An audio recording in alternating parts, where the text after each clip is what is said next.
Bismillahirrahmanirrahim. Alhamdulillahirabbil alamin wal 'aqibatu lil muttaqin wala 'udwana illa 'alal zalimin. Wassalatu wassalamu ala sayyidil mursalin nabiyyina Muhammadin wa ala alihi wa sahbihi ajma'in. Wa ba'd. Alhamdulillah untuk kesekian kalinya dan terus-menerus kita mengucapkan kalimat tahmid alhamdulillah ini, yang bahkan dalam sebuah riwayat itu dikatakan khairud du'a atau afdalud du'a alhamdulillah. Ucapan terbaik yang kalau kita bisa baca sebagai satu doa ataupun zikir itu adalah kalimat alhamdulillah. Makanya banyak orang yang berdoa mengawali doanya dengan membaca surat Al-Fatihah. Baik, hari ini kita lanjutkan kajian tafsir surah An-Naml, ya. Surah yang ke-27 kalau menurut urutan surah, dan surat yang ke-48 menurut tartib nuzulnya, yang hari ini sampai menginjak ayat yang ke-54 tentang kisah Nabi Lut alaihissalam. Ya, sebelumnya kita sampai pada kisah Nabi Saleh, dan sebelumnya lagi Nabi Daud dan Nabi Sulaiman, lalu Nabi Musa.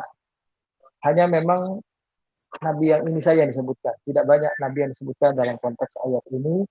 Dan nanti kita lihat hubungannya, mengapa yang disebutkan hanya mereka saja, tidak seperti di ayat sebelumnya surat Asy-Syu'ara, lebih banyak nabi-nabi yang disebutkan. Kita lihat lebih dahulu ayatnya sambil kita baca dan terjemahkan. Ayat 54, Allah berfirman, A'udzu billahi minasyaitonir rajim. Wa Lutan idh qala liqaumihi atatuna al-fahishata wa antum tubsirun. Dan Nabi Lut alaihissalam, ingatlah ketika beliau berkata kepada kaumnya, wahai kaumku, mengapakah kalian mendatangi perbuatan keji ini, perbuatan liwat, itu perbuatan berhubungan seksual laki-laki dengan laki-laki atau sesama jenis. Wa antum tubsirun, sedangkan engkau adalah kalian semua orang yang terbuka pandangannya, melihat ya, dengan akal sehatnya bahwa itu perbuatan yang tidak baik. A'innakum lata'tunar rijala syahwatan min dunin nisa. Apakah kalian benar-benar sudah kehilangan akal sehat kalian ketika benar-benar akhirnya kalian mendatangi laki-laki untuk melampiaskan syahwat kalian, memenuhi syahwat kalian dengan meninggalkan wanita berhubungan dengan sesama jenis itu. Bal antum qaumun tajhalun. Perbuatan kalian demikian ini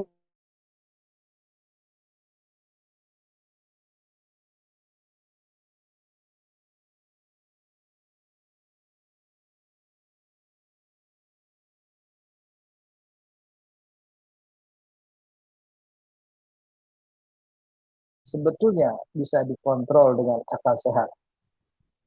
Fama kana jawaba qaumihi illa an qalu. Maka kita lihat apa jawaban atau respon dari kaumnya Nabi Lut.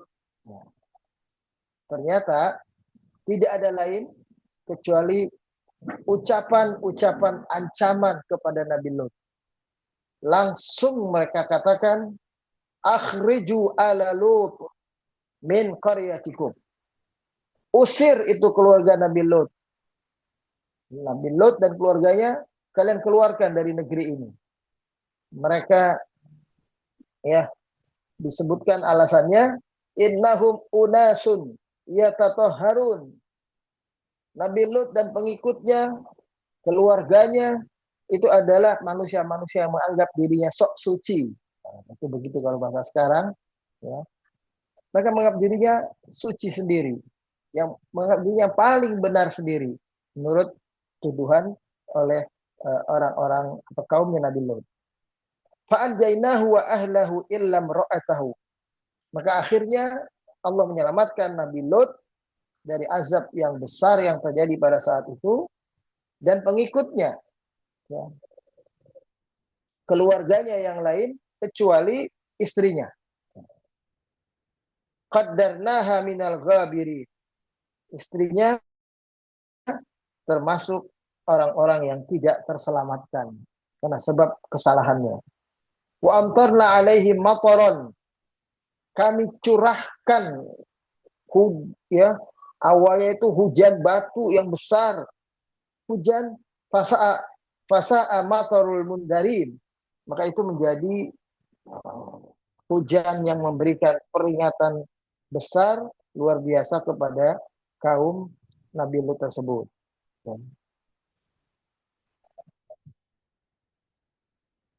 Kisah ini kalau dilihat dari ayat demi ayat sampai dengan ayat 58 ini, berikutnya nanti adalah justru hal lain yang nanti bila ada waktu masih cukup kita kupas, itu terkait dengan Allah ingatkan kepada kita semua tentang tanda-tanda kebesarannya, tanda-tanda kekuasaannya, ketauhidannya yang menunjukkan Allah Maha Perkasa, Allah Maha Kuat, Allah Maha bisa menentukan apapun dalam kehidupan ini. Menarik untuk kita perhatikan lebih dahulu. Ayat surah An-Naml ini dari awal berbicara tentang upaya Nabi kita Muhammad Sallallahu Alaihi Wasallam untuk menguatkan dirinya dan kaumnya, ya, di hadapan orang-orang kafir Quraisy, bahwa apa yang mereka bawa adalah kitab petunjuk yang akan menyelamatkan seluruh umat manusia. Meskipun yang bisa merasakan manfaatnya langsung, kalau dalam ayat ini di awal surat An-Naml ayat yang keduanya itu dikatakan hudan wa busyra lil mu'minin. Yang kalau di dalam ayat awal surah Al-Baqarah hudal lil muttaqin. Jadi kalimatnya sama-sama hudan. Oh, Al-Qur'an turun sebagai petunjuk bagi seluruh umat manusia, tapi yang dapat mengambil manfaatnya sebagai petunjuk, ya, hanyalah orang-orang yang bertakwa. Dalam ayat ini ditambah yang bisa mengambil manfaat sebagai petunjuk dan berita yang bisa menyejukkan hati, menenangkan jiwa, membuat gembira hidup kita terus dengan melihat ke depan optimisme, itu adalah orang-orang yang beriman.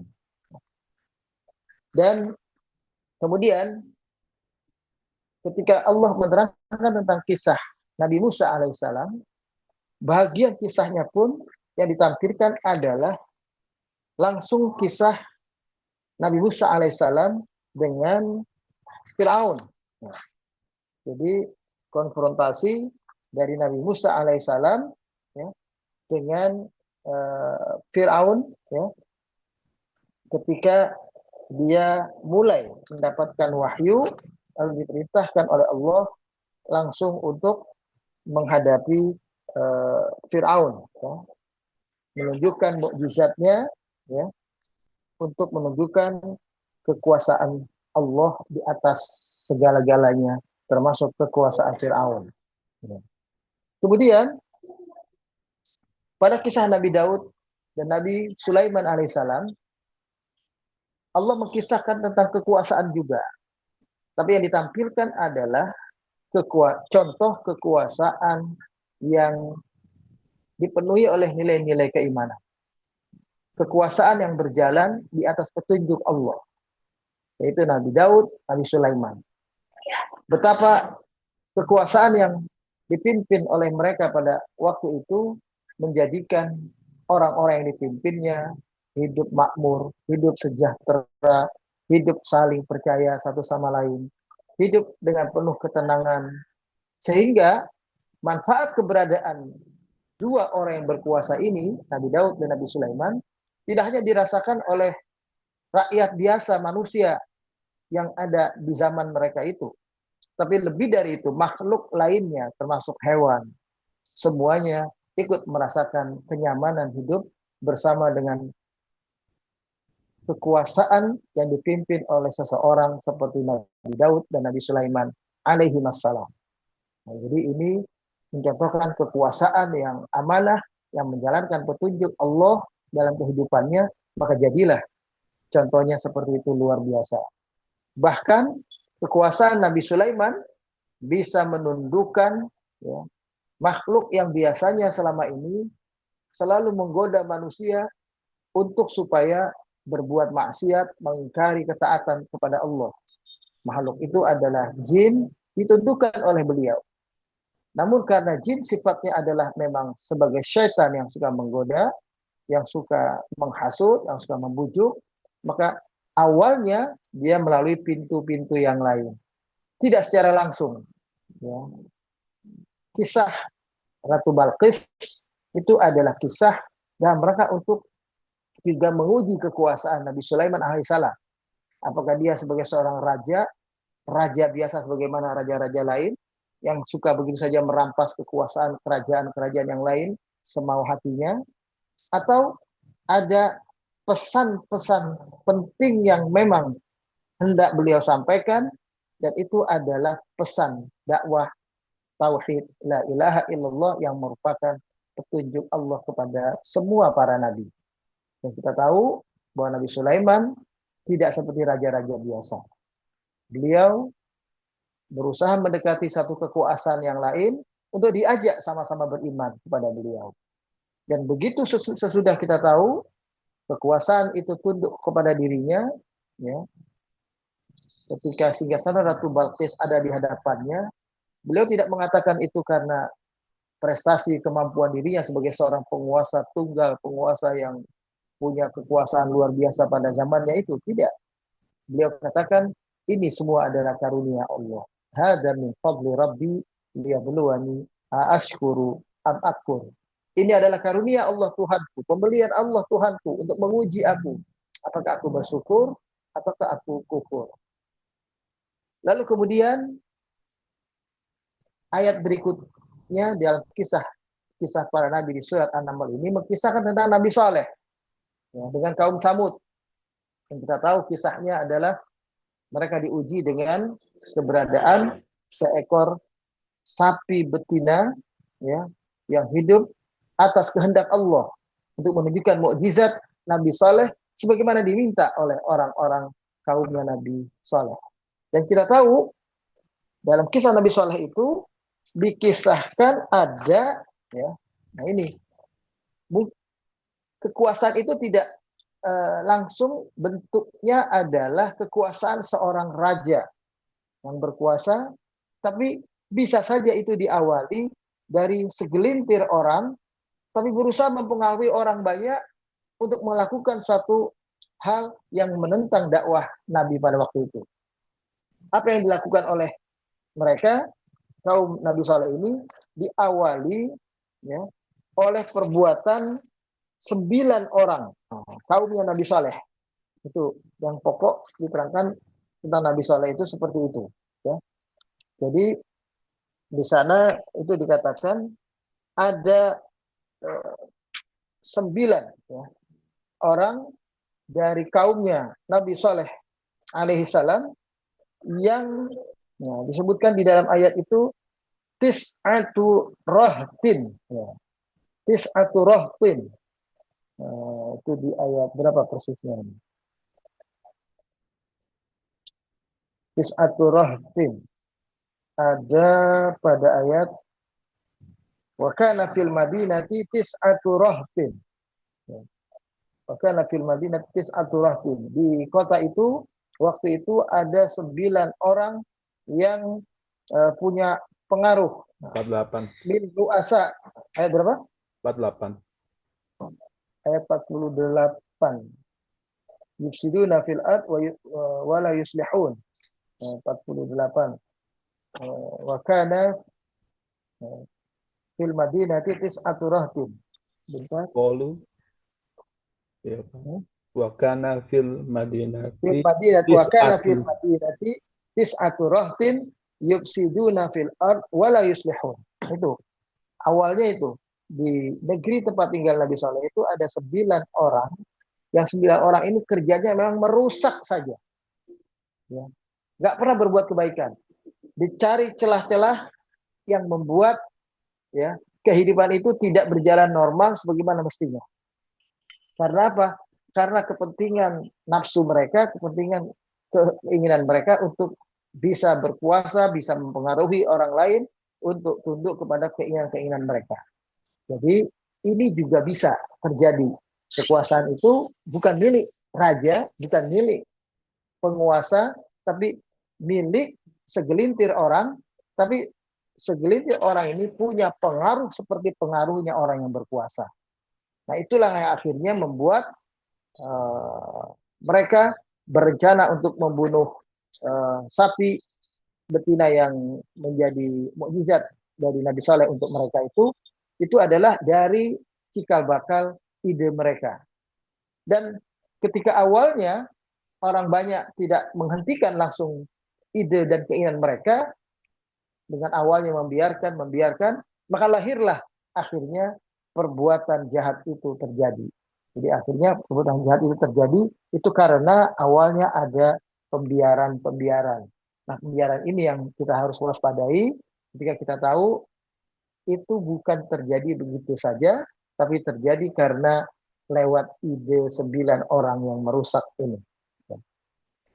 Lalu kemudian berikutnya kita sampai sekarang kepada kisah Nabi Lut alaihissalam. Kisahnya adalah tentang moral, tentang penyimpangan moral dan sekaligus penyimpangan fitrah manusia, ya. Perbuatan yang belum pernah ada pada zamannya sebelumnya, ya. Kisah Nabi Lut alaihissalam ini, ya, mengajarkan tentang bagaimana Nabi Lut alaihissalam diminta hadir. Nah, kalau kita baca dari surah dulu, di surah Al-A'raf, di surah Shad sebelumnya, di surah Al-A'raf terutama, itu Nabi Lut itu diminta datang kepada kaumnya, datang kepada satu kaum di negeri Sodom itu. Jadi Sodom ini, negeri tempat Nabi Lut ini, kalau dilihat secara geografis dulu menurut ahli sejarah ini, itu dikatakan sebelah timurnya berbatasan dengan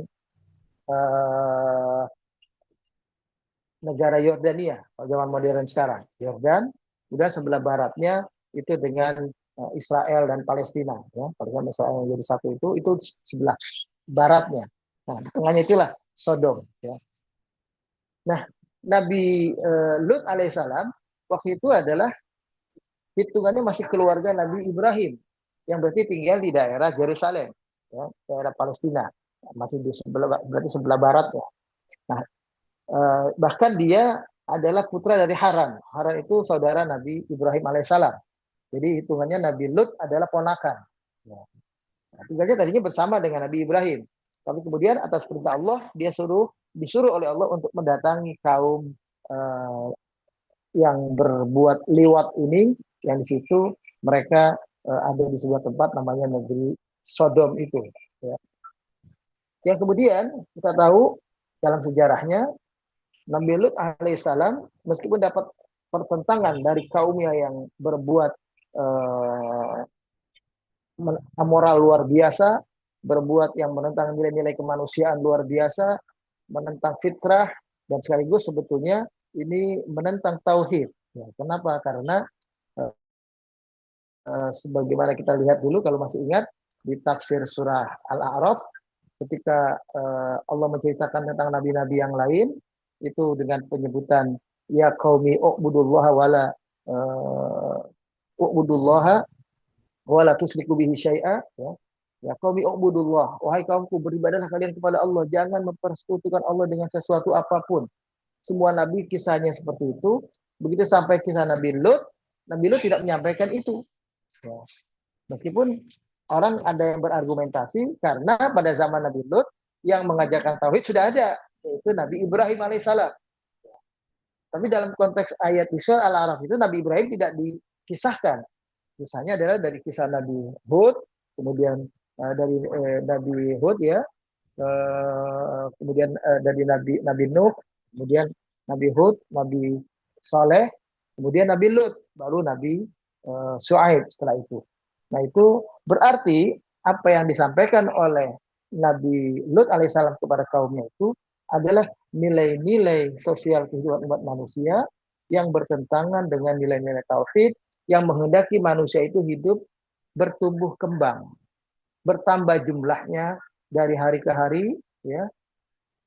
Dan itu dengan sebab perbuatan laki-laki mendatangi laki-laki di zaman Nabi Lut menghentikan perkembangan keturunan umat manusia. Nah itu bertentangan dengan nilai-nilai ketauhidan itu sendiri. Ya. Kemudian sekaligus pelajaran Nabi Lut ini nanti kita akan dapati betapa nilai keimanan itu kedudukannya lebih tinggi di atas apapun.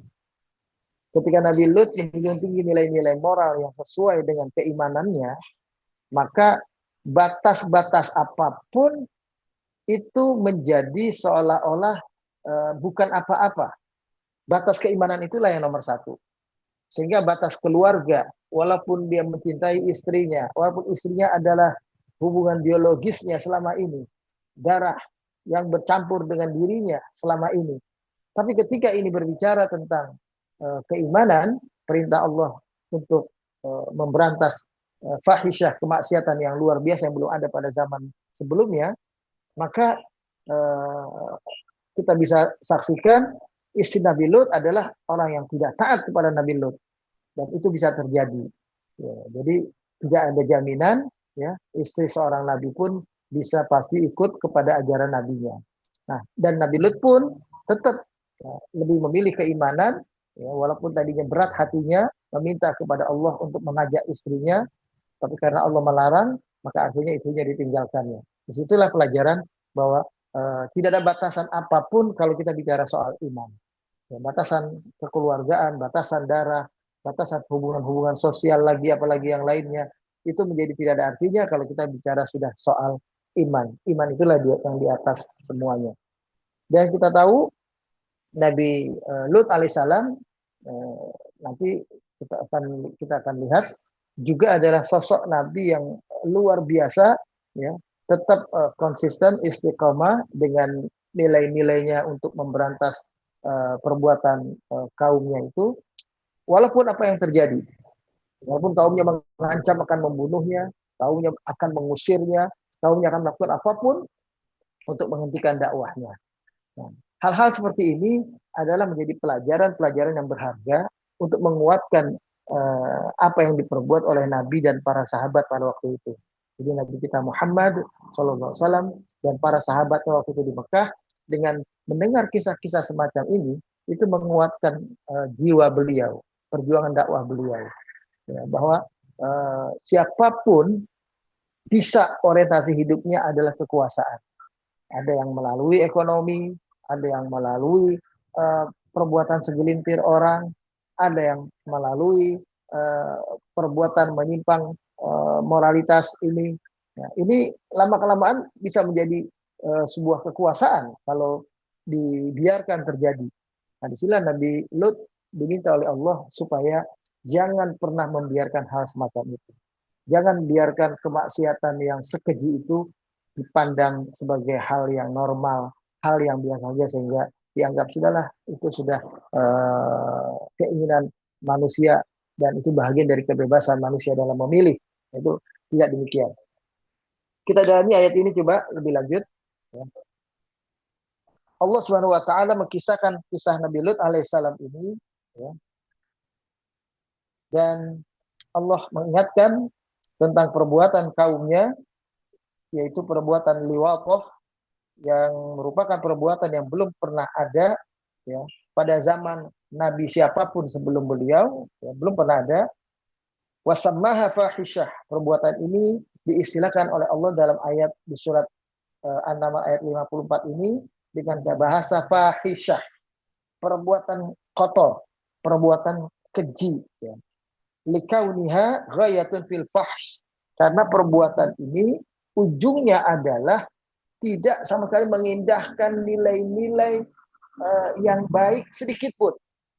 Betul-betul semuanya ditabrak habis, semuanya dilabrak. Dia tidak peduli dengan hal-hal yang normal, hal-hal yang fitrah, hal-hal yang wajar, itu ditinggalkan sama sekali. Wa amalul qabih, dan karena itu adalah perbuatan yang hina, ya, perbuatan buruk. Wahia ityanu dzukur dunal inah, karena perbuatan mereka adalah perbuatan mendatangi laki-laki, bukan mendatangi wanita untuk menyalurkan kebutuhan seksual mereka. Wadzalika bila syak fahisyatun azimah, maka tanpa ragu, ya, kita pun mengakui itulah perbuatan keji yang sangat luar biasa. Ya, makanya bahasa Allah adalah perbuatan fahisyah. Tunaffiru minha tabai' al-bahaim wal hayawanat. Bahkan perbuatan itu perbuatan yang menyelisihi apa yang bisa diperbuat oleh sosok makhluk seperti binatang sekalipun. Ya, binatang nggak peduli karena nggak ada pernikahan, jantan betinanya siapapun dia mau misalnya. Tapi tidak ada binatang yang jantan mendatangi binatang yang jantan, ya. Sebagaimana kaumnya Nabi Lut alaihissalam ini. Wa ya'tiyar rajulur rajula fi duburihi. Enggak ada satu binatang pun yang berhubungan seksual atau menyalurkan syahwatnya itu dengan mendatangi duburnya yang jantan lainnya. Jadi jantan tidak mendatangi dubur jantan. Wa yanzur rajulu ala rajuli. Yang ada adalah mereka saling menghormati, saling menghargai sesama laki satu sama lain. Walihada wasafahu ta'ala bisafhi wal jahl. Bal antum qaumun tajhalun. Di penghujung ayat 55 ada kalimat bal antum qaumun tajhalun. Sedahsyat itu kekejian yang kalian perbuat, perbuatan yang belum pernah ada pada manusia manapun sebelumnya, bahkan perbuatan yang tersebut itu tidak ada pada binatang yang tidak berakal sekalipun, maka itu menunjukkan kalian betul-betul kaum yang tajhalun. Mungkin diterjemahkan di situ kaum yang bodoh, padahal sebetulnya tidak bermakna kaum yang bodoh itu saja. Mengapa? La yuradu bil jahli huna adamul ilmi wal ma'rifah. Dalam tafsir dikatakan yang dimaksud dengan jahil dalam ayat ini bukanlah orang yang tidak ada ilmunya dan tidak ada pengetahuannya. Wa innama yuradu bihi as-syana'ah wal qabh wal mujun. Yang dimaksud di sini adalah perbuatan yang mereka lakukan adalah perbuatan yang didasari oleh kehinaan. Ya. Bahkan syanaah, kejam, ya, dalam memperlakukan orang yang awalnya mungkin juga menolak, ya. Dan perbuatan gila, ya, perbuatan yang betul-betul perbuatan di luar akal manusia. Bal antum qaumun sufaha majinun, ya. Kalian adalah orang-orang yang betul-betul keras kepala, gila, ya, dianggapnya orang yang tidak punya hati untuk melihat sejenak syahwat itu bagaimana seharusnya ditempatkan. Tufaddiluna al-amal al-qadar al-qabih. Kalian ternyata lebih mengutamakan perbuatan dalam konteks hubungan suami istri itu sisi kesenangannya. Ya. Padahal kita tahu, ya, laki-laki dan perempuan berhubungan, ya, dalam Islam sebetulnya itu adalah jalan untuk menambah keturunan. Tujuannya itu supaya seorang suami dan istri pasangannya punya anak, punya keturunan. Dan nanti berikutnya juga begitu, anaknya menikah untuk punya anak lagi, punya keturunan. Seterusnya begitu. Itu tujuannya. Adapun karena memiliki anak itu berarti kita menerima satu tanggung jawab, amanah dari Allah untuk mengurus anak-anak kita, maka untuk membuat hati kita senang menerima tanggung jawab itu, dalam hubungan seksualnya Allah kasih kesenangan di situ. Jadi kesenangan itu adalah bonus, ya, kegembiraan, kesenangan yang Allah berikan supaya ketika tanggung jawab itu diberikan kita menerimanya dengan senang hati, ya. Karena kita mendambakan itu, kita mendambakan keturunan itu begitu. Nah, tapi oleh kaumnya Nabi Lut yang diambil dalam hubungan penyaluran syahwat seorang suami terhadap istrinya itu yang diambil hanyalah sisi kesenangannya saja. Sehingga fantasi mereka menjadi fantasi yang liar. Nah, itu istilahnya. Karena bagi mereka yang penting senang, yang penting puas. Nah, itu yang dikejarnya, kesenangan dan kepuasannya. Bukan kesenangan itu dirasakan sebagai kenikmatan yang Allah berikan sebagai tambahan, sekaligus ya itu adalah dinilai oleh Allah sebagai cara kita untuk menambah pahala di sisi Allah. Ya, bukankah seorang suami ketika mendatangi istrinya itu dinilai ibadah, dinilai upaya seorang suami untuk menambah pahalanya kepada atau di sisi Allah Subhanahu wa taala. Menambah pahala bagi pasangan suami istri itu di sisi Allah. Itu tujuannya. Karena ketika sahabat bertanya kepada Nabi atau merespon kata-kata Nabi bahwa ketika seorang suami mendatangi istrinya, mereka berdua itu mendapatkan pahala ya, karena mereka beribadah. Lalu sahabat ada yang mengatakan afala yatamatta'an? Bukankah mereka berdua hanya saling senang bersenang-senang saja dalam hubungan seksualnya? Nah, Nabi bilang tidak begitu. Coba bayangkan, ketika seorang suami yang mendatangi yang bukan istrinya, apakah dia berdosa? Ketika seorang istri menerima bukan suaminya, apakah dia berdosa? Ya. Ketika sahabat semua mengatakan iya, mereka berdosa. Maka ketika seorang suami mendatangi istrinya, istri menerima kedatangan suaminya, maka mereka pantas mendapatkan pahala. Karena mereka berarti bersikap jujur, bersikap baik, ya, menghormati nilai-nilai, hanya melakukan hubungan seksual kepada pasangannya yang sah saja. Tidak liar, tidak kepada siapapun. Nah, sisi inilah yang menjadi perhatian dari orang-orang kaumnya Nabi Lut ini. Mereka lebih memperhatikan sisi kesenangannya dalam hubungan seksual tersebut. Kemudian jadi dikatakan tufaddiluna al-amal al-qada al-qabih ala abahallahu lakum minal istimta' bin nisa bi tariqin nikah. Mereka lebih mengutamakan sisi kesenangan yang sebetulnya sangat tercela dan hina itu ya pada apa yang sebenarnya sudah Allah perbolehkan untuk kita umat manusia hamba-hamba Allah bersenang-senang dengan istrinya, dengan pasangannya yang sah melalui jalan pernikahan. Nah, jadi sebetulnya kesenangan itu adalah bonus karena kita memilih jalan nikah. Ya. Kalau bukan jalan nikah, kesenangan itu juga bukan kesenangan yang dibolehkan. Ya. Jadi jangan juga berarti laki perempuan itu berarti pasti benar juga. Tidak. Itu masih dibolehkan karena sebab melalui jalur pernikahan. Kemudian coba kita lihat respon kaumnya. Yang dalam ayat berikutnya dikatakan, ya ayat 56-nya, fama kana jawab qaumihi illa an qalu akhriju ala lutin min qaryatikum. Ini luar biasa, ya. Kaumnya langsung merespon sangat negatif, ya. Enggak berpikir lagi, enggak coba mencerna. Kenapa ya dilarang? Tidak lagi begitu, tapi langsung usir itu Nabi Lut, ya. Keluarkan dia dari kampung kita ini. Utrudu Luton wa ahlahu wa man ma'ahu minal mu'minina min baladatikum. Keluarkan dia dari kampung halamanmu. Nabi Lut dan pengikutnya atau keluarganya yang ikut kepada dia. Usir semua. Wa akhrijuhum min awqanikum. Keluarkan dari negeri kalian. Tsuma'an lalu sababa hadza qara al-zalim bi qaulihim. Kemudian Allah terangkan kenapa sampai seperti itu respon mereka terhadap ajakan Nabi Lut supaya jangan atau kepada larangan Nabi Lut supaya jangan mendatangi laki-laki. Mereka merespon marahnya luar biasa.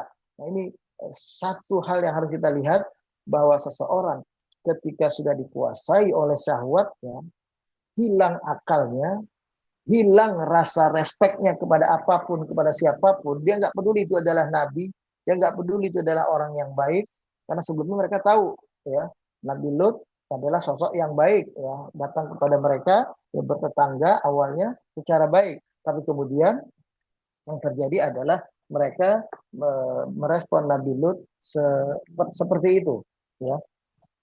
Lalu Allah terangkan alasannya adalah innahum unasun yatatahharun. Nah, itu dikatakan oleh mereka sendiri. Kenapa Nabi Lut itu perlu kita usir? Karena mereka, kata si pengikutnya Nabi Lut ini, kaumnya Nabi Lut yang durhaka ini, Nabi Lut dan pengikutnya itu adalah orang yang merasa sok suci, kalau bahasa kita sekarang. Jadi diputarbalikan fakta, diputarbalikan seolah-olah yang kotor, yang menghendaki hal yang buruk, itu justru adalah Nabi Lut. Kalau dia sekarang melarang kita, kayaknya dia sendiri yang merasa benar, dia sendiri yang merasa suci. Nah, itu jadi dibalik Nabi Lut malah dituduh innahum unasun yatatoharun. Ya. Yatanazzahuna amma naf'aluhu min idyanir rijal fil adbar. Ya.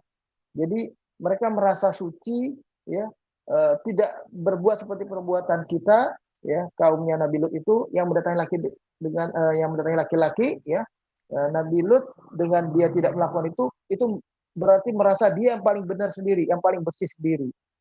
Ya, padahal kita tahu kalau merasa benar atau merasa yakin benar, kita merasa di atas kebenaran, tapi memang kita adalah yang benar, itu nggak jadi soal. Karena jelas prinsipnya bahwa mendatangi laki-laki dengan alasan apapun itu adalah suatu kemungkaran, kekejian yang luar biasa. Jadi dalam tafsir itu dikatakan begini, ajaban liha ula isufaha, sungguh aneh, luar biasa sikap orang-orang bodoh, orang-orang zalim dari kaum Nabi Lut ini. Laqad syaratir radilah fadilatan fi nadhari. Mereka menjadikan perbuatan hina mereka, perbuatan keji mereka sebagai perbuatan suci, perbuatan terhormat. Sehingga menganggap perbuatan Nabi Lut yang normal, sesuai fitrah, sesuai nilai-nilai kemanusiaan, sesuai nilai-nilai perintah Allah untuk jaga keturunan ini, itu justru dianggap perbuatan Nabi Lut dan pengikutnya itu adalah perbuatan-perbuatan yang menentang kesucian mereka. Jadi Nabi Lut dianggap jadi sok suci oleh mereka. Wasara man layaf alur radilah mujriman. Jadi mereka punya pandangan orang yang tidak melakukan perbuatan seperti perbuatan mereka, laki-laki mendatangi laki-laki, itu adalah kejahatan, itu adalah kriminal. Jadi kriminalitas, kejahatan diukur, ya, ketika orang lain tidak mau mengikuti cara perbuatan mereka, cara hidup perilaku mereka itu. Yajibu an yu'aqabu bitordi minal waton. Orang yang menentang perbuatan seperti perbuatan yang mereka lakukan dianggap orang yang pantas untuk diusir, ya, dikeluarkan dari negeri mereka. Jadi kriminal itu adalah berbeda dengan mereka. Nah, itu diartikan seperti itu. Wasaratin najasa toharoh. Mereka menganggap hal yang najis itu yang suci. Ya. Wal qadhara syarafan yufakhiru bihil insan. Ya. Kemuliaan yang ada pada manusia itu menjadi hilang lenyap, ukurannya adalah pilihan mereka, yaitu laki-laki tentang laki-laki. Hadza huwa mantiq as-sufaha fi kulli zamani wa makanin. Inilah yang biasa diucapkan, ya, tuduhan balik semacam ini oleh orang-orang yang zalim, orang-orang yang bertindak di luar akal sehat di setiap zaman, di setiap waktu, bahkan di zaman modern kita sekarang. Banyak orang-orang yang berargumentasi seperti itu. Yasharuna mimman yatajannabul qadarat wal mubiqat wa yu'duna mukhtalifan raj'iyan. Mereka yang mengejek, menghina orang-orang yang selama ini justru mengingatkan mereka supaya jangan jatuh kepada perbuatan-perbuatan yang bisa menjurus kepada kebinasaan, yang menjurus pada perbuatan-perbuatan amoral, perbuatan-perbuatan yang tidak sesuai dengan nilai-nilai kemanusiaan itu sendiri, tidak menghargai sesama, tidak menghormati, tidak menghargai hak-hak orang lain untuk kebebasan mereka itu sendiri dalam pengertian kebebasan untuk melakukan penyaluran seksual sebagaimana yang mereka pilih.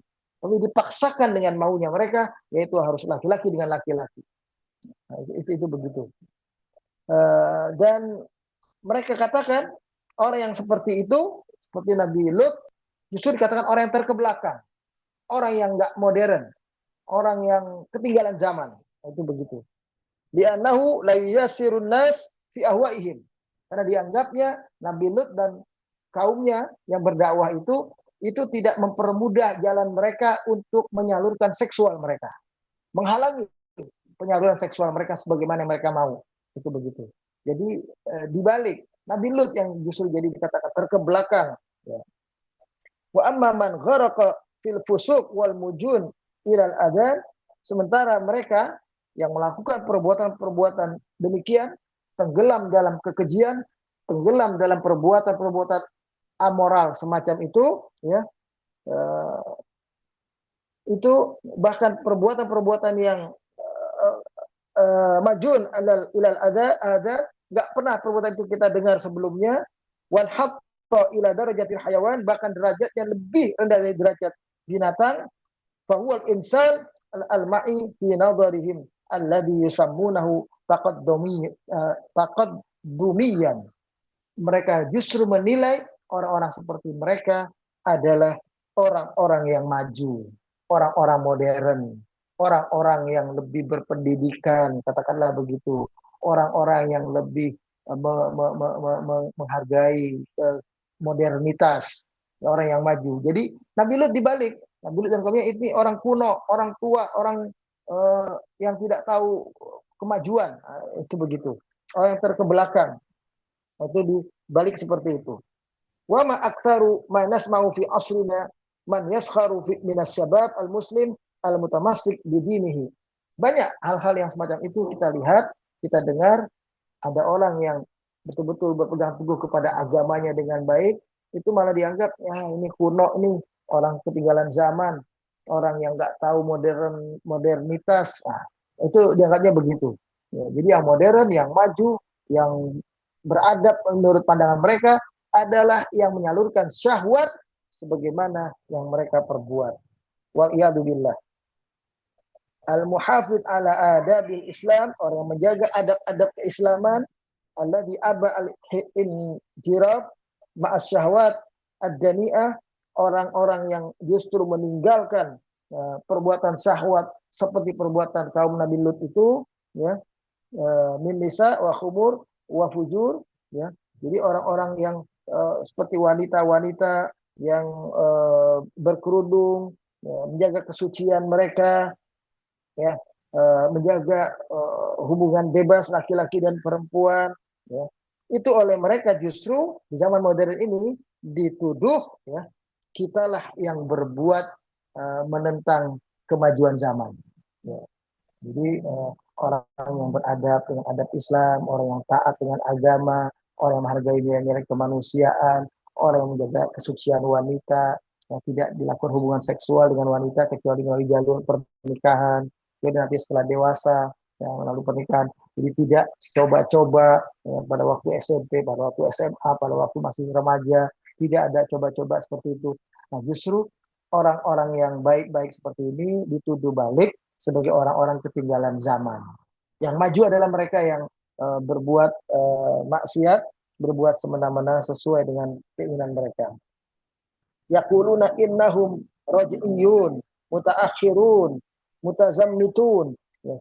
Orang-orang yang baik-baik seperti kita yang di jalan dakwah ini dituduh orang-orang yang terkebelakang, orang-orang yang kuno, orang-orang yang tidak tahu kemajuan zaman. Ya.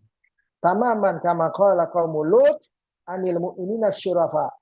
Sebagaimana juga kata-kata yang dibalik oleh orang-orang kaumnya Nabi Lut ini, innahum unasun yatatahharu. Mereka adalah orang yang merasa sok suci sendiri itu, ya. Jadi dibalik kata-kata mereka seperti itu.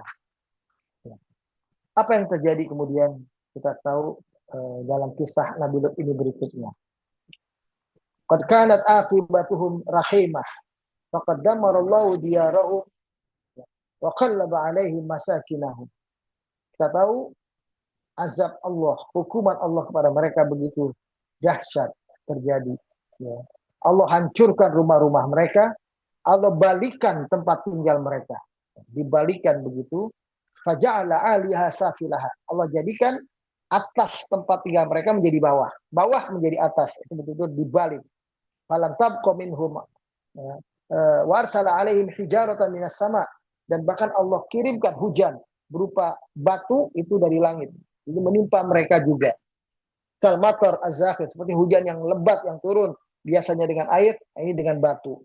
Fa'ahlakahum an bukrati abihim, maka menghancurkan mereka semuanya dari tempat-tempat tinggal mereka, tidak ada yang selamat.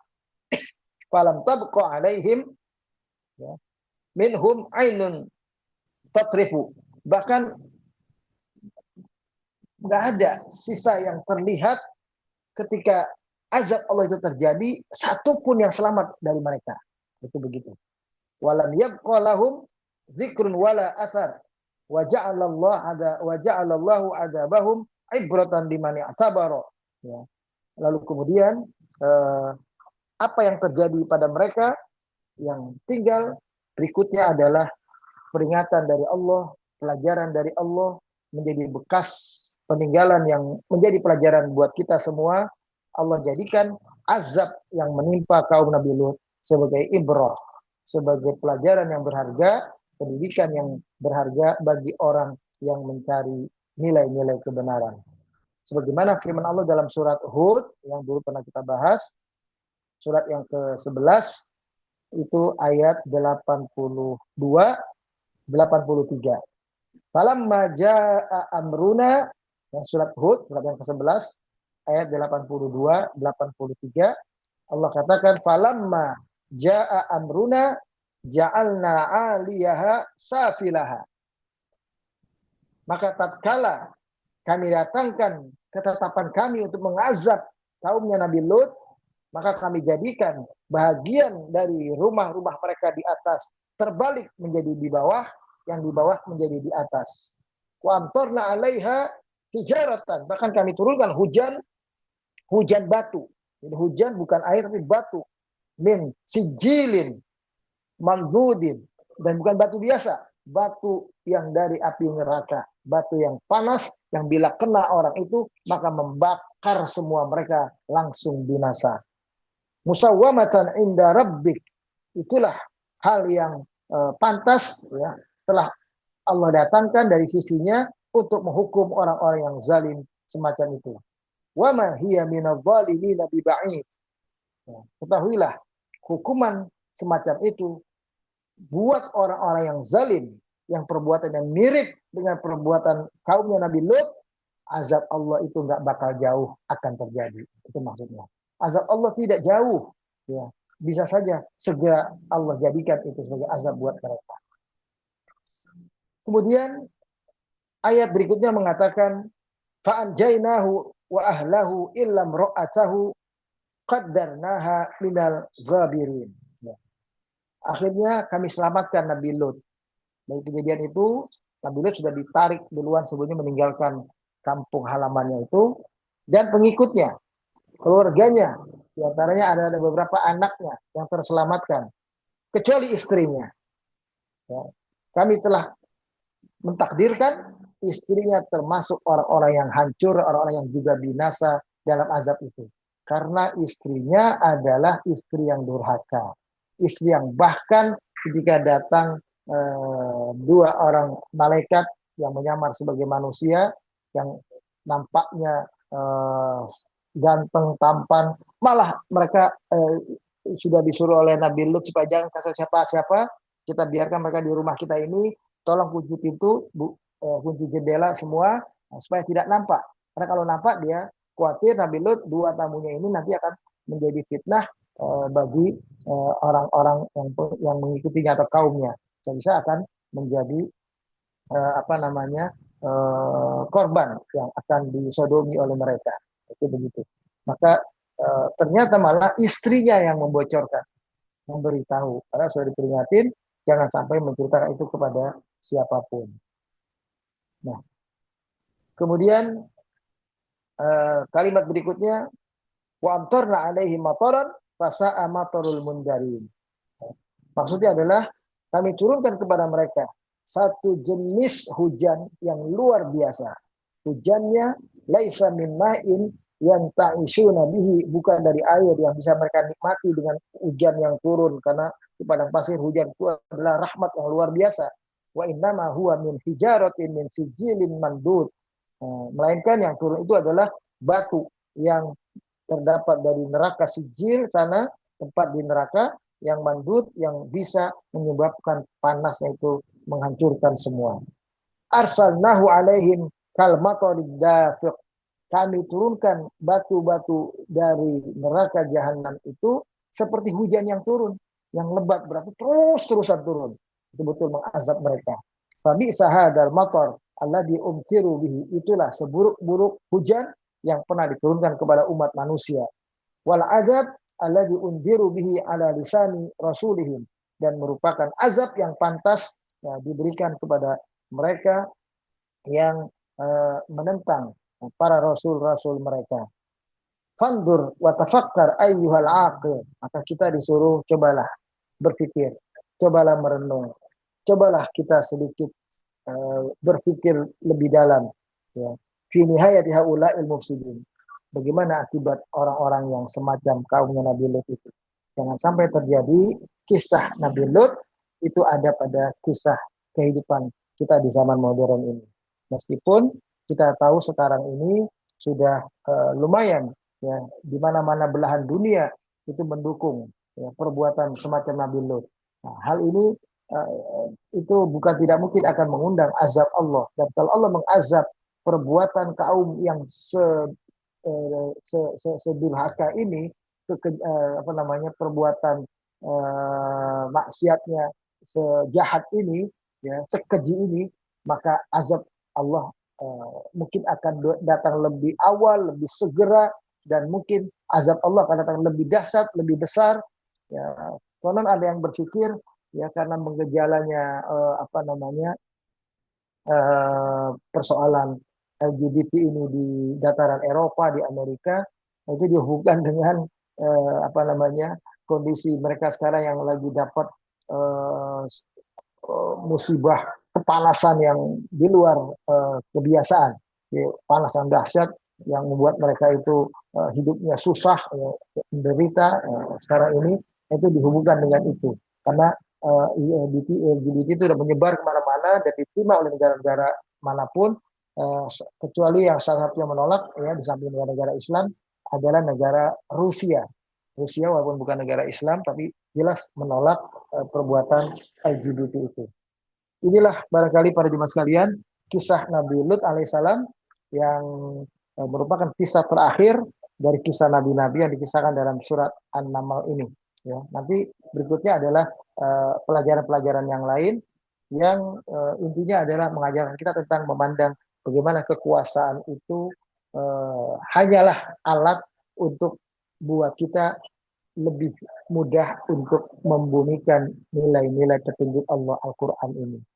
Bukan kekuasaan itu malah menjadi tujuan dalam kehidupan seseorang, sehingga orientasinya kemana-mana adalah kekuasaan, supaya bisa bebas melakukan apapun yang mereka inginkan. Itu begitu. Nah, nanti kita akan ketemu kisah-kisah yang menunjukkan Rasulullah dikuatkan dengan nilai-nilai keesaan Allah, dengan nilai-nilai ketauhidan, supaya beliau tetap istiqomah dalam perjuangan dakwah ini dan mencoba berpikir apa yang beliau pikirkan dalam kebenaran itu coba dituangkan kepada orang-orang musyrikin Mekah, diajak berdialog, diajak coba berpikir dengan akal sehat. Nanti kita akan lihat. Jadi Nabi nanti di dalam ayat-ayat berikutnya bukan lagi kisah nabi-nabi sebelum beliau, yang lebih banyak tampil adalah hal-hal yang menjadi pelajaran untuk Nabi sendiri dan kita umatnya, insya Allah begitu. Saya kira itu barangkali Pak sekalian. Saya baca-baca Ya, ya. di medsos juga ada isu-isu tanggal 17 Juli akan diadakan pertemuan LGBT di Indonesia ini. Apakah mereka cuma coba-coba atau memang ada agenda khusus untuk LGBT-kan Indonesia gitu Pak Ustadz? Gimana pendapat Pak Ustadz? Assalamualaikum warahmatullahi wabarakatuh. Waalaikumsalam warahmatullahi wabarakatuh. Sekarang ini seolah-olah boleh dikatakan mereka mendapat tempat karena situasi kehidupan sosial politik kita tidak sedang dalam keadaan baik-baik saja. Itu sebabnya. Sedang ada pertentangan luar biasa. Ya. Ada yang bilang antara coklat dan hijau, ada yang bilang kemarin itu yang saling mengungkapkan kebobrokan masing-masing, kebobrokan di aparat hukum bidang keamanan, aparat hukum bidang hukum keadilan, ya, kepolisian, kejaksaan, dan hal-hal yang semacam ini katanya mungkin akan kita lihat ke depan lebih banyak lagi. Meskipun ada juga yang mengatakan semua kejadian-kejadian ini termasuk mungkin munculnya rencana kaum LGBT mau berkumpul pada tanggal 17 itu adalah untuk menutupi satu kegiatan yang sekarang sebetulnya sedang berjalan, mau terungkap akan lebih jelas, yaitu kasus ijazah palsu itu. Ada yang mengatakan buat nutupin itu semua, karena ini sudah hampir finalnya, akan jelas kelihatan siapa yang benar, itu begitu. Dan ini luar biasa, karena kalau ternyata betul-betul waktu itu dia menggunakan ijazah ya kita masih tanda kutip ijazah palsu, ya, maka ini akan jadi geger kehidupan bernegara kita ini dalam kondisi yang sekarang, karena apa yang terjadi sekarang adalah akibat dimunculkannya keputusan presiden ataupun kebijakan-kebijakan di zaman lalu yang terus berlanjut pada hari ini. Jadi kita juga belum tahu, yang jelas buat kita tetap kita harus waspadai kegiatan semacam itu adalah kegiatan yang buruk, kegiatan yang kita pandang kegiatan yang keji. Anak-anak kita, orang yang kita cintai, semuanya harus kita lindungi. Dan sekarang kita mulai sudah berpikir, ya karena gini Pak, di pesantren-pesantren itu sudah mulai LGBT itu masuk, memanfaatkan justru pemisahan pendidikan laki dan perempuan.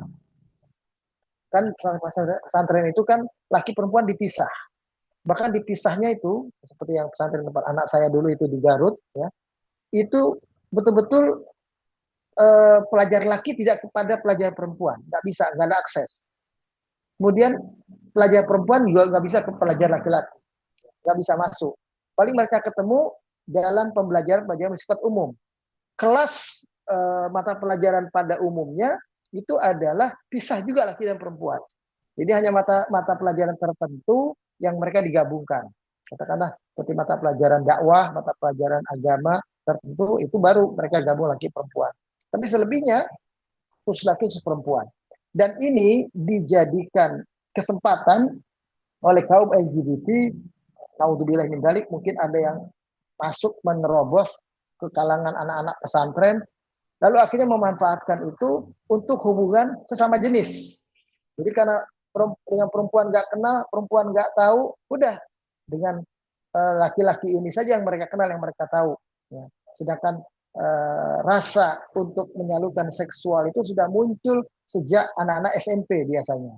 SMP, SMA itu sudah mulai muncul. Maka berpikirnya ke situ. Nah itu naudzubillah min dzalik, itu konon kabarnya sudah mulai masuk ke pesantren-pesantren kita ini. Kita berlindung kepada Allah semoga tidak tambah merajalela, karena kalau ini yang terjadi, azab Allah itu seperti yang ayat yang kita baca itu, salah satu yang bisa mengundang azab Allah itu lebih cepat datangnya, dan azabnya itu punya bentuk yang bentuknya luar biasa, akan membuat kita menderita hebat, itu adalah azab karena soal LGBT ini. Soal laki-laki beratakan laki-laki. Perbuatan kaum Nabi Lut ini perbuatan yang paling Allah murkai, katakanlah begitu. Karena seolah-olah kita tidak menghargai hadiah yang Allah berikan dalam konteks hubungan sesama, hubungan laki dan perempuan yang sudah Allah kasih jalan keluar yang baik melalui pernikahan. Ya Allah kasih jalan keluar, ada kenikmatan yang Allah kasih pahala. Kalau Allah karuniai anak yang lucu-lucu, yang nanti akan membuat kita bukan hanya merasa itu sebagai tanggung jawab, tapi kita merasa sebagai hadiah, ya, kesyukuran kita, ya, karena siapapun memiliki anak itu adalah sangat senang. Ya, kecuali orang-orang yang kehilangan akal sehat aja sama anak nggak mau nerima kan gitu. Ya, saya kira itu. Jadi ya tetap harus hati-hati. Cuma saya nggak tahu ada agenda apa atau siapa yang memunculkan kegiatan semacam ini. Kita berlindung semoga ini tidak mempengaruhi anak-anak kita semua. Ya, saya kira Makin itu. semrawut ya Pak Ustadz ya. Iya, boleh dibilang begitu kondisinya. Jadi, Alhamdulillah. ya silakan. Kayaknya ada mau komentar tadi itu. Iya Pak, Siapa? saya barusan cek di Google kemudian sebetulnya Ya. ada Perpres nomor 111 2025. Ini Ya. kayaknya dari DPR membicarakan 6 hari yang lalu, terus hukum online 5 hari yang lalu juga, terus human rights 3 hari yang lalu juga, MUI juga baru 2 hari yang lalu mengenai ancaman sebagai non ancaman militer. Jadi sebetulnya sikap dari Perpres ini menunjukkan bahwa sikap kita itu menunjukkan LGBTQ, saya nggak tahu ini adalah Q lagi, sebagai ancaman Ya. non militer kepada ideologi Pancasila. Jadi mungkin dari Ya. sini sudah ada suatu yang formal dari negara mungkin Pak. Tapi saya belum lihat isinya apa. Ya, yang jelas mereka masuk melalui narkoba yang walaupun masih tetap Iya, berlangsung, ya. Tapi kita lihat bahwa melalui narkoba itu mereka terus katakanlah mendapatkan perlawanan yang luar biasa dan sudah dikenali oleh masyarakat seluruhnya narkoba itu adalah buruk, narkoba iya, itu adalah berbahaya. Sementara LGBT ini belum semua menyadari itu. Jadi pintu LGBT ini bisa jadi ini adalah salah satu pintu yang memang bertujuan untuk merusak generasi muda kita ini supaya yaitu kan kehancuran satu negeri itu tidak hanya melalui kudeta, peperangan militer atau katakanlah perampasan kekuasaan langsung begitu, tapi kadang-kadang melalui apa namanya penetrasi nilai-nilai budaya, ya, nilai-nilai sosial yang bertentangan dengan apa yang seharusnya ada pada masyarakat tersebut. Nah ini sudah mulai masuk seperti itu. Tapi oke. saya kira MUI sudah bersuara menentang itu betul dan dari anggota dewan beberapa orang juga sudah menyetujui mendukung apa yang disampaikan oleh MUI seperti itu. Ya kita berharap kekuatan yang menentang ini semakin besar itu aja semakin kuat ya. Mungkin yang jadi sumber sih memang kalau saya baca itu hak asasi manusia itu mulai benar-benar muncul di PBB tahun 70-an Pak sebetulnya. Jadi dari landasan di apa hak asasi manusia itulah kemudian aturan-aturan yang kita seperti sekarang aja saya alamin pada waktu cucu aja untuk wanita untuk Ya. sunat pun sudah nggak boleh dilakukan di itu udah tahun 90 berapa itu 2017 itu melanggar saya sempat baca melanggar apa hak asasi manusia wanita Ya. dan begitu saya telusurin itu case-nya itu dikembalikan ke Afrika sebetulnya yang jauh jauh sekali jadi mereka itu menyisir seperti sejauh itu jadi saya lihat akarnya ke hak asasi manusia itu sedangkan kita sendiri sekarang hak asasi manusia itu kalau kita nggak memahami syariat dengan benar kayaknya susah juga itu kita apa memberikan sesuatu apa argumentasi secara syar'i gitu Pak. Ini kayaknya kembali lagi ke pengetahuan agama kita juga mungkin yang pokok apa ya Pak sepikan udah mulai melebar begitu saya ngelihat sih. Syariat agama kita ini Allah turunkan kepada kita semua Iya. itu untuk melindungi manusia dari hak asasi itu salah satunya Hmm. ya. Apa yang disebut dengan maqasid syariah maksud tujuan pelaksanaan syariah agama ini itu menjaga 5 hal dalam kehidupan kita manusia. Yang pertama, hifzul akal, menjaga ya akal manusia supaya mereka bisa memiliki kebebasan untuk memilih dan pemilihan mereka dilindungi karena mereka diberikan ketentuan-ketentuan yang membuat akal mereka tetap terjaga dengan baik. Banyak dilarang minuman keras, dilarang apa seperti narkoba, apa yang bisa membuat kita tidak berakal sehat. Itu begitu, kita mabuk atau apa-apa. Nah, itu tujuan syariat salah satunya adalah pertama tadi hifzul akal. Kemudian hifzul nasl, nah ini yang berkaitan dengan masalah ini. Keturunan itu dijaga betul dalam Islam, makanya ada pernikahan. Karena kalau nggak ada pernikahan, kita nggak kenal siapa seseorang, bapaknya siapa, ibunya siapa, siapa kakeknya, dia anak keturunan mana, anak keturunan siapa, dijaga oleh Islam melalui pernikahan itu. Nah, itu namanya hifzul nasl, menjaga keselamatan keturunan. Tadi menjaga keselamatan akal. Yang ketiga, hifzun nafs, menjaga keselamatan jiwa. Ya.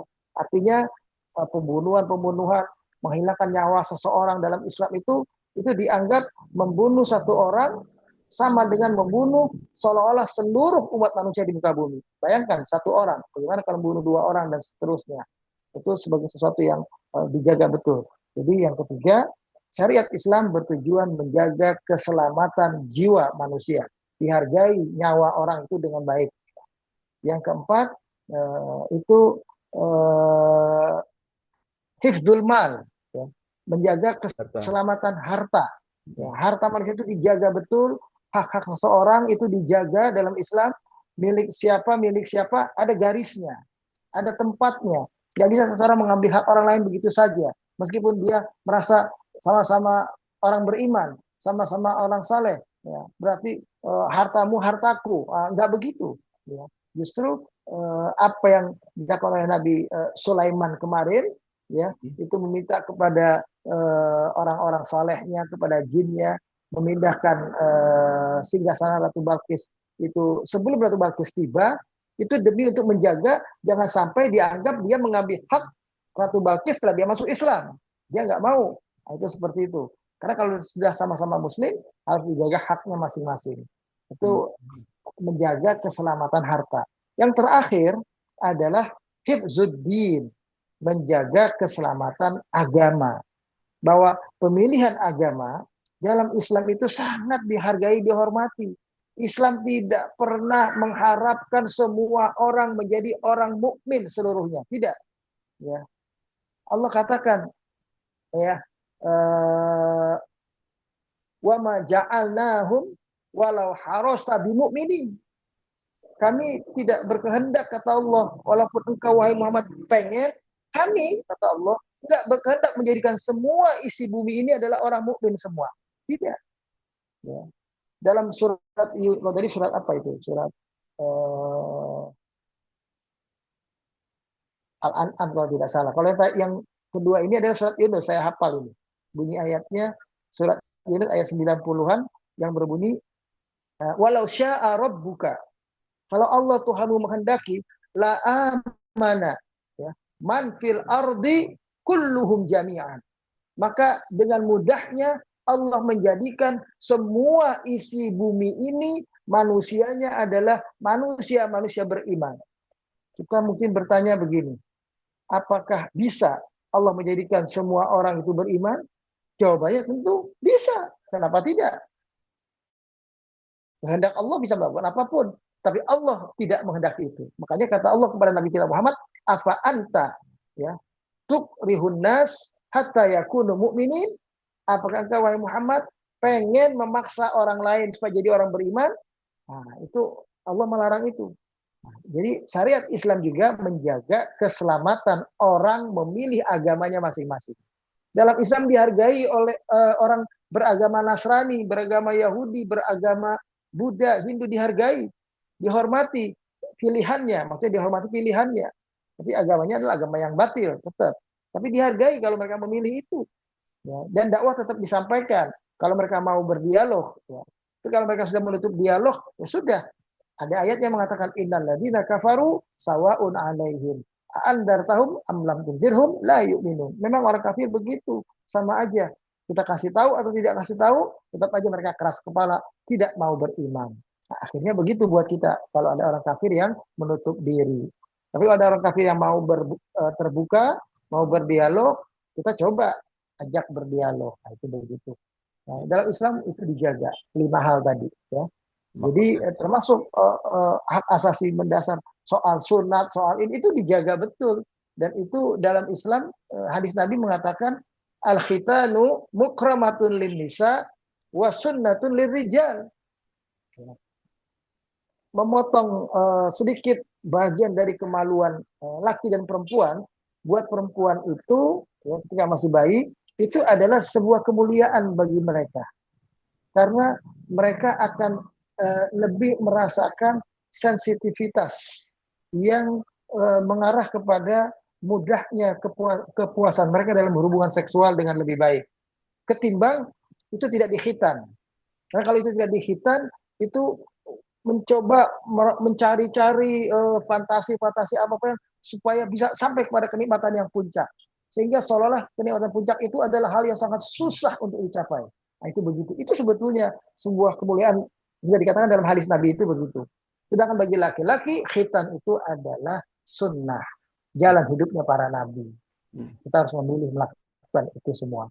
Bahkan sebetulnya laki-laki pun dari kecil pun sudah diperbolehkan kayak Nabi mengkhitan cucunya itu Hasan, Hussein setelah tahu ini adalah syariat para nabi ya. Karena waktu beliau jadi nabi dulu anak-anak kecil beliau belum tahu. Begitu cucunya beliau sudah tahu syariatnya. Maka cucunya beliau itu dikhitan di hari ke-8. Hari ke-8 dari kelahiran mereka. Jadi setelah hari ke-7 diakekahkan, hari ke-8-nya besoknya Nabi khitan itu Hasan, Hussein, ya semua anak-anaknya, cucunya itu dikhitan di hari ke-8. Yang laki-laki. Kalau yang perempuan lebih awal lagi, nah itu dipotong. Kenapa? Karena itu semuanya kalau masih bayi, masih kecil itu yang pertama darah kalaupun keluar tidak banyak, yang kedua karena pembuluh darah belum jadi semuanya, dan sel-sel saraf yang mengundang sakit sampai di otak itu sehingga terasa sakit bagi kita kalau ada hal-hal yang luka itu masih bayi belum seperti itu. Tapi jangan lebih dari sebulan. Kalau lebih dari sebulan sakit itu sudah 2 bulan udah sakit. Tapi kalau sehari, 2 hari, 8 hari belum terasa sakit. Nah, itu begitu. Saya kira itu, Pak Idam. Wallahu a'lam bishawab. Jadi muqasid ya Pak ya, kembali lagi kalau kita cari Maqasid syariah ya. muqasid syariah. Maqasid tulisannya mim, qaf, ya, alif, shad, dal. Maksud dan tujuan syariat itu menjaga 5 keselamatan itu tadi. Ya. Tapi ya itu Pak, memang mungkin di akhir zaman ya Pak ya, jadi begitu banyak fitnah itu di sekeliling kita sehingga kita nggak tahu mau segitu banyaknya. Terus kita ini cenderung individual, jadi semuanya permasalahan itu kayaknya kita sendiri gitu. Nggak, mungkin Ya, ini jamaah. cenderung individual itu jadi sebab seperti zamannya Nabi Saleh itu banyak orang individual nggak peduli, akhirnya perbuatan 9 orang itu yang diikuti oleh orang banyak. Orang Karena banyak yang lainnya ya. nggak peduli. Nah, ketika kata Nabi, kata Ya. Allah itu adalah ya ayyuhalladzina amanu qu anfusakum wa ahlikum naro. Yang penting kita bisa menjaga diri kita dan keluarga kita supaya mereka selamat semua dari siksa api neraka. Api neraka. Tapi juga jangan bahasanya yang penting keluarga kita, yang lain masa bodoh, bukan begitu. Minimal keluarga kita itu mah. Baik, kita berdoa sama-sama. Al-Fatihah. A'udzubillahi minasyaitonir rajim. Bismillahirrahmanirrahim. Alhamdulillahirabbil alamin. Arrahmanir rahim. Maliki yaumiddin. Iyyaka na'budu wa iyyaka nasta'in. Ihdinas siratal mustaqim. Siratal ladzina an'amta 'alaihim ghairil maghdubi 'alaihim waladdallin. Amin ya rabb, lakal hamdu wa lakal syukru. Allahumma aizal islam wa nsurul muslimin. Ya Allah, Rabb Tuhan kami, tinggi dan muliakanlah kami kaum muslimin, umat Islam ini, dan tolonglah kami dari perbuatan zalim siapapun yang tidak senang kepada kebenaran ini. Allahumma ahyina mu'minina ta'i'in, wa tawaffana muslimina ta'idin, wa alhiqna bisalihin, waj'alna mimman ya'khudul kitaba bil yamin, waj'alna yawmal fasil akbari aminin, wa adkhilna bi rahmatika wa karamika fi jannatin na'im, wa najina bi afika wa hilmika minal adabil alim. Ya Allah, Rabb Tuhan kami, hidupkanlah kami dalam sisa umur kami sebagai hamba-Mu yang mukmin, yang senantiasa taat kepada Engkau ya Allah. Wafatkan kami nanti dalam keadaan telah bertaubat sebelumnya kepada Engkau, baru Engkau wafatkan kami ya Allah. Satukan hati jiwa kami untuk bersaudara, berjamaah dengan orang-orang lainnya yang saleh, yang baik-baik ya Allah. Selamatkan kami di saat terjadi huru hara kiamat yang dahsyat. Jadikan Amin. kami termasuk di antara hamba-Mu Amin. yang menerima kitabnya dari sebelah kanan mereka atau depan mereka. Ya Amin. Allah, Rabb Tuhan kami, masukkanlah kami dengan rahmat dan ridho-Mu ke dalam surga yang penuh dengan kenikmatan dan keabadian. Dan selamatkanlah, hindarkanlah, jauhkanlah kami ya Allah dengan maaf dan ampunan-Mu daripada siksa api neraka yang penuh dengan penderitaan. Rabbana atina fid dunya hasanah wa fil akhirati hasanah wa qina adzabannar wa akhiru da'wana anil hamdulillahi rabbil alamin. Demikian, wallahu a'lam taufiq. Assalamualaikum warahmatullahi wabarakatuh. Waalaikumsalam warahmatullahi Waalaikumsalam wabarakatuh. warahmatullahi